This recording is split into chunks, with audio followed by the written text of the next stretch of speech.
Rentrer à 12h30 et reprendre le travail à 15h, une habitude dont devraient se séparer les fonctionnaires burkinabés. Le Conseil des ministres d'hier a décidé d'instaurer la journée de travail continu à partir du 15 septembre. Les fraudes aux examens et concours directs de la fonction publique session 2015, les écoles de formation des enseignants du primaire et bien d'autres sujets ont été examinés par les membres de l'exécutif à Fada.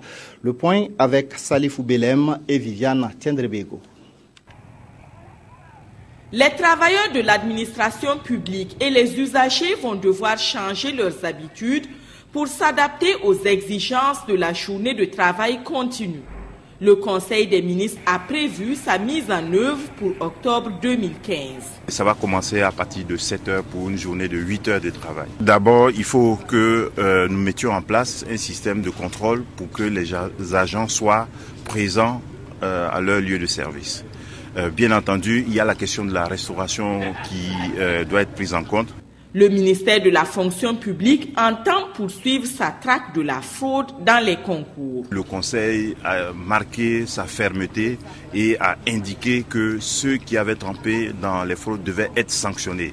La police dit avoir des éléments également pour des gens qui ont pratiqué la fraude par le passé. Je crois que là également le Conseil a indiqué très clairement que même s'il y a des gens qui sont dans l'administration et qui sont parvenus à ces positions-là par des moyens frauduleux, ils doivent être sanctionnés.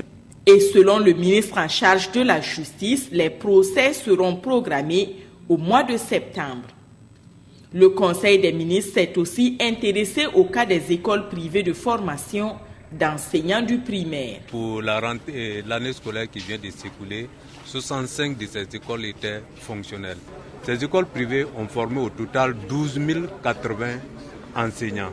Ajouté aux 5 000 des ENEP publics, vous voyez un peu ce que cela fait. Alors que pour cette année, l'État ne pourra recruter, en plus des sortants des ENEP, l'État ne pourra recruter que 2500 enseignants.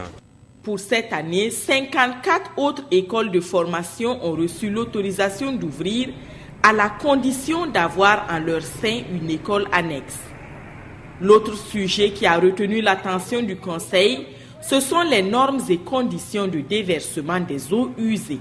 Que ce soit dans les grandes villes, que ce soit dans les zones industrielles, il y a ce type de pollution qui existe de plus en plus.